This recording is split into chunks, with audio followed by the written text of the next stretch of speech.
You are a lawyer, Bana, my friend. Yes, I'm a lawyer, and I think I'm a better lawyer than you. But you're speaking like a... You are a professor of law. Please don't behave like Salasia.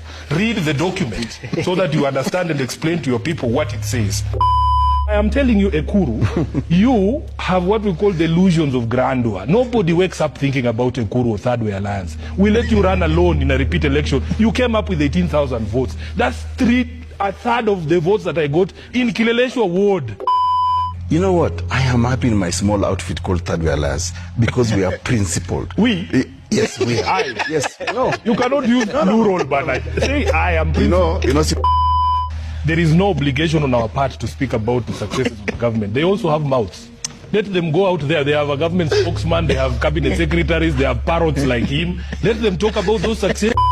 I think the public can see why I cannot take advice from Farah Maalim. Yeah. When he tells me to go slow, my wings will fall off. They are my wings. Let them fall off if they will. I will forgive Ruto for what he has done to ODM. ODM today is unrecognizable. Watu wa Mkambani ati chama cha ODM hakiwataki tena. Baada ya nyinyi kutembea na baba katika uchaguzi ngapi? 3. Mimi nataka niseme msisikize wale wachache. Sisi wengi ndani ya ODM, we will forever be grateful to the people of Mkambani kwa ile kazi ambayo mlitufanyia. Hearing people saying ati Sifuna is ODM, ODM is Sifuna. The majority of the people who are saying ODM is Sifuna are non-members of ODM. How can ODM be Sifuna? Ndasikia vibaya huko. ODM was not even Raila. Raila has died and we are still fighting over ODM. Sifuna, what are your thoughts on that? Because he says that nobody really speaks of the successes of this government. Is that true? What's going on here? Already 11 contractors. Yeah, now 11 contractors. Now, 11 is 7. They can't even count contractors. So let me tell you this. There is no obligation on our part to speak about the successes of the government. They also have mouths. Let them go out there. They have a government spokesman. They have cabinet secretaries. They have parrots like him. Let them talk about those successes. It is not incumbent upon us to talk about it. Siku hizi hata nikienda church wakianza tu kuimba uninyunyuzie maji naanza kusikia harufu ya piano kwa mapua.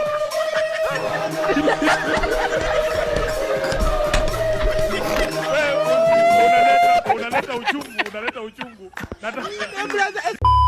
Tuliangalia vitu inafanyika na mandege hii Kenya, tukaambiwa Sifuna, ukiingia ndege hakikisha kuna mtu ya UDA pia ameingia hiyo ndege. Ndio kama kuna hasara, kama kuna hasara itapatikana, ODM ipoteze, UDA ipoteze, tutoke draw. Ndio maana nimekuja na Cheruiyot, hatuko pamoja. Mtu asikudanganye bwana.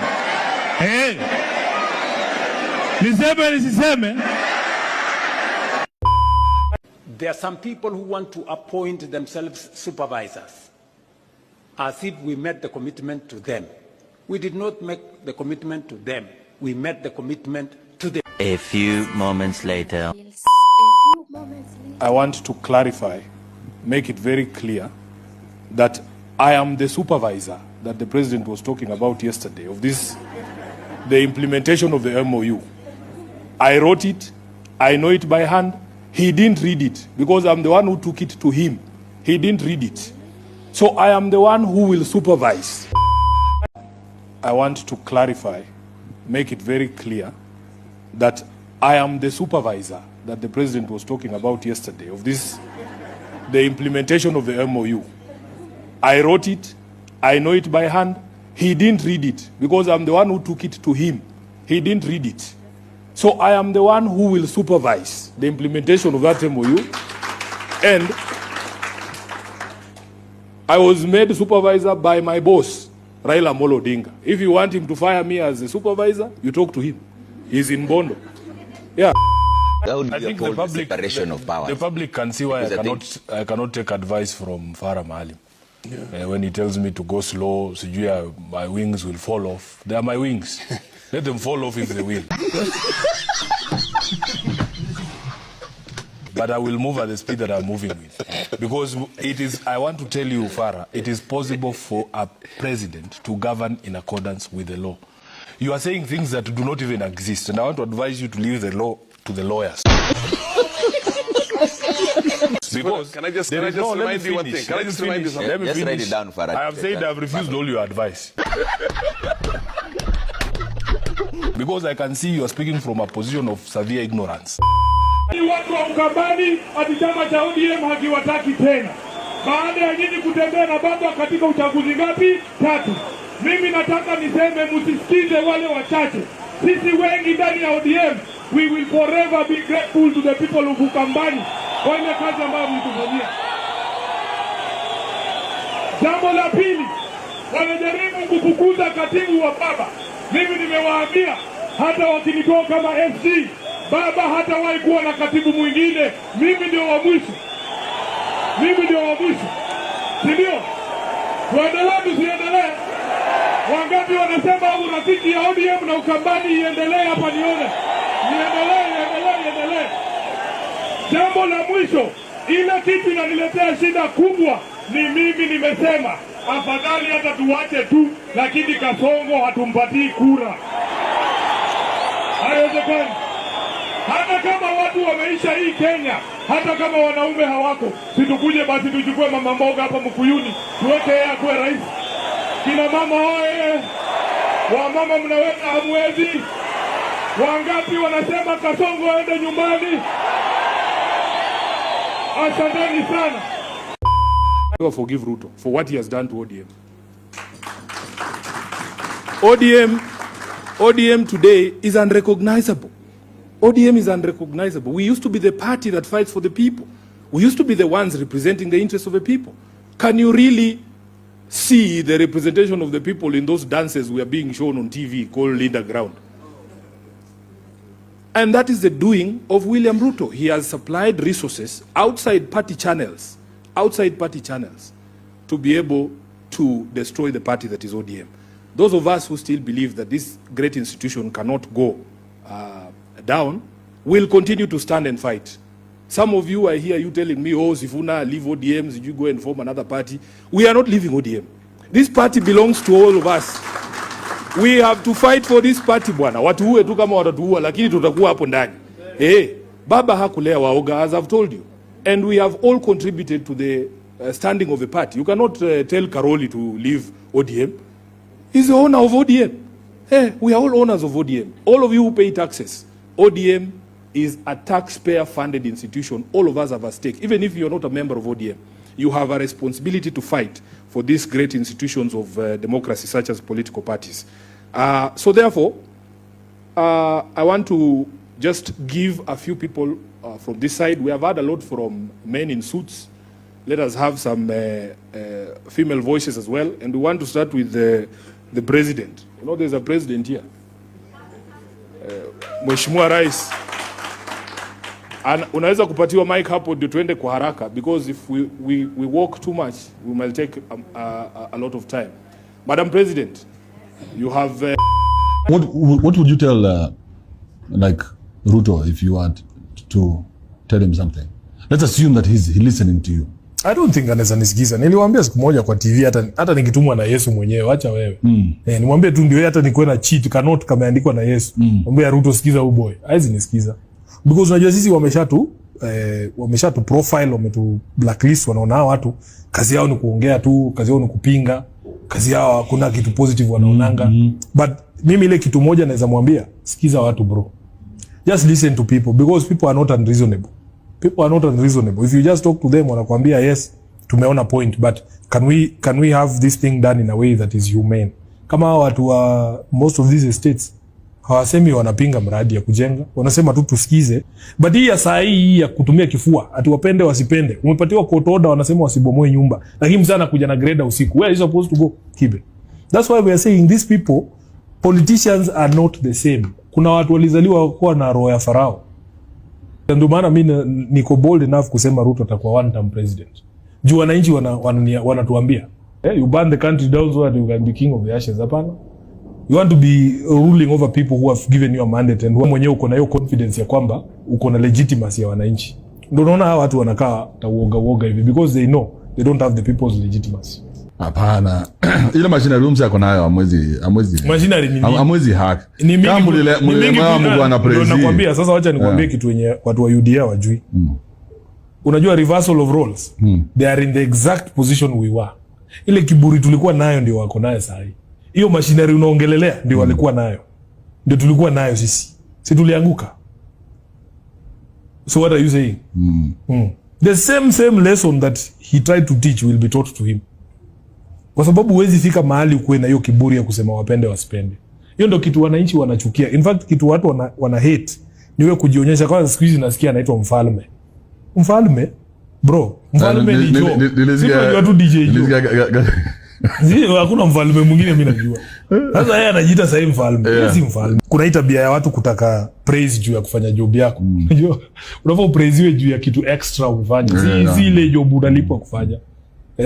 So kiona mtu anapiga kelele ati anataka asifiwe ati sijui ameshukisha dola. Huo ni fala. Hiyo ndio job yako. Wewe umeshukisha dola na wewe ndio ulipandisha. Ni kama mtu akojoe hapa alafu anataka tumsifu juu amepanguza. Bro, anafaa kwanza apigwe. Akojoe hapa apigwe. Haukufaa kukojoa hapo. Haukufaa kukojoa hapo in the first place. So tutaona 2027 vile kutaenda. At the end of the day wananchi ndio huamua. Who's your biggest opponent right now? Where in the Senate? Yeah. I don't know. I think it's the people of Nairobi and their problems. If I'm not able to tackle their problems. Wameniambia Sifuna. Mimi pia nawaambianga ukweli. Nawaambia tutapambana na hizi shida pamoja. Nitakuwa na nyinyi. Tukishindwa mtaona pale tumekwamia. Job ya senator ni kulegislate, kupitisha masheria, alafu kuoversight na kurepresent watu. Unajua representation inafanyika kila mahali. Hata hapa lazima ni represent watu wa Nairobi. Siwezi kuja hapa niongelelee issue zangu mwenyewe. So mimi ukiona ni hii kiburi ninakuanga nayo ni kwa sababu first of all najua watu nawakilisha. Wewe unaona nimevaa sufuria kwa kichwa, unafikiria hiyo sufuria nilitoa kwa nyumba yangu? Hapana. Hiyo sufuria nilipewa hapa Kibira. Wakaniambia hii sufuria haina food. Urudi kama unga imeshuka, unirudishie na ikiwa na unga ndani. That's not that najirepresent. Are these legitimate concerns though? Boss, it's legitimate concerns. Watu wanalala njaa in Nairobi. See jokes. People are unable to afford food bana for their families. Wewe kuna watu wengi be. The worst thing kama mzazi ni mtoto wako kuangalie tu akwambie dadi mbona hatujakula leo. Utamwambia nini? That's true. Number 2, if freedom ya kuzungumza na kujanga from the fact that these people don't have anything on you. Lazima uishi life nyingine pia safi. Ukora lazima uache. Madeal, kama wewe ni mtu wa madeal, huwezi bonga tena. Kama ningekuwa na tenda ya county ama tenda ya national government, ningeongea vile naongeanga. Kwa sababu wangenyongea tu huko juu, si ndio? And that is the leverage yenye wanatafutanga kwa elected leaders. Wanakuita kwanza, wanakuambia Sifuna, acha tukupee tenda ya kusupply hiyo rice ya hiyo food for education. Unafikiria utaongea juu hiyo mradi? Sio waje kufunga mdogo. Compromise. So naona watu wengine wakisema sijui Sifuna ni rafiki ya Sakaja, sijui wanakula pamoja. Mimi hakuna tenda hata moja ya county. Na kama wako nayo wa cancel. Nataka niifanye hii job to the best of my ability. Mpaka wasemange kulikuanga na senator. Hiyo tu. That is my only intention. Hizi vitu zingine hizi ni secondary. Unaona? Na unaweza fanya job mpaka watu waamue hata wewe sasa hii senator imekuwa ndogo sana. Achana hata na hivi vitu ya governor. Twende tukuweke preso. So Honorable Speaker, when he was going Honorable Speaker, can you protect me from this heck club? Senator Chegre order kindly. No. Honorable Speaker, do you know of order are not making sense now. Honorable Speaker, there is Senator Chalagay, can you around? You know when you are used to using matatus, have you ever been in a chopper? You can see. No. Honorable Speaker, protect me from Senator this. Chalagay. Senator Chalagay, I'm giving you the first warning this afternoon. I'm giving you the first warning. No point of order. Honorable Speaker, please. Let Senator Sifuna be in silence. Thank you. To conclude his... Honorable Speaker, so the point that I was making, Honorable Speaker, as a responsible government, you cannot tell us to wait for you to face you in 2027 and you are killing us today. Albert Ojwang is in the ground. He will not be able to meet William Ruto in 2027.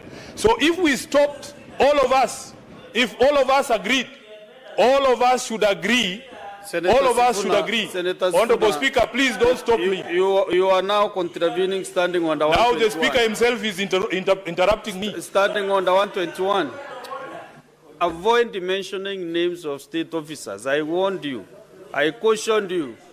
That is the first caution again, understanding on the 121. Very well, Honorable Speaker. And you know the consequences. Very well, Honorable Speaker. Very well, Honorable Speaker. What I'm saying is this. All of us must agree that if decisions are being made democratically at an election, can we guarantee that all of us get to that election?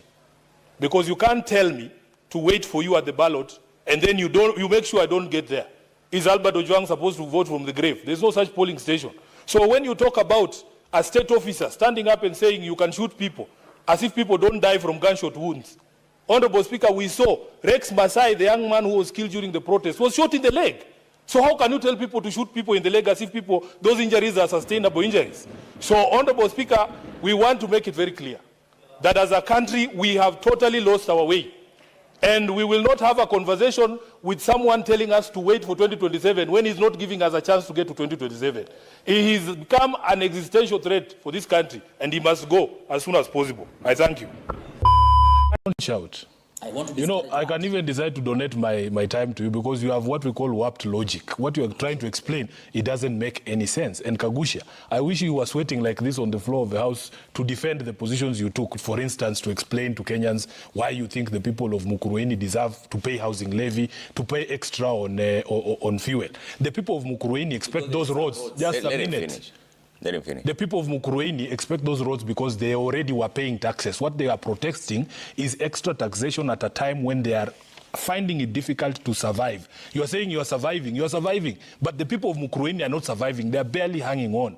If you had listened to those people, in fact, today, if you run a poll in Mukurweini, ask them if they want to eat or they want to see that road you are talking about and bring us the results. Number two, Trevor, we have public record here. When we spoke about the additional resources, kuna wakora ambao walingoja baba Raila Odinga akupe alafu waanze kufukuza marafiki wa baba Raila Odinga. Wanatuambia leo ati nyinyi watu wa Ukambani ati chama cha ODM hakiwataki tena. Baada ya nyinyi kutembea na baba katika uchaguzi ngapi? 3. Mimi nataka niseme msisikize wale wachache. Sisi wengi ndani ya ODM, we will forever be grateful to the people of Ukambani. Jambo la pili, wanajaribu kufukuza katibu wa baba. Mimi nimewaambia hata wakinitoa kama SG, baba hatawahi kuwa na katibu mwingine. Mimi ndio wa mwisho. Sindio? Tuendelee tusiendelee? Wangapi wanasema urafiki ya ODM na Ukambani iendelee hapa nione? Jambo la mwisho, ile kitu inaniletea shida kubwa ni mimi nimesema afadhali hata tuwache tu, lakini Kasongo hatumpatii kura. Haiwezekani. Hata kama watu wameisha hii Kenya, hata kama wanaume hawako, situkuje basi tuchukue mama mboga hapa Mkuyuni, tuweke hapo rais. Kina mama oye! Wamama mnaweza, hamwezi? Wangapi wanasema Kasongo aende nyumbani?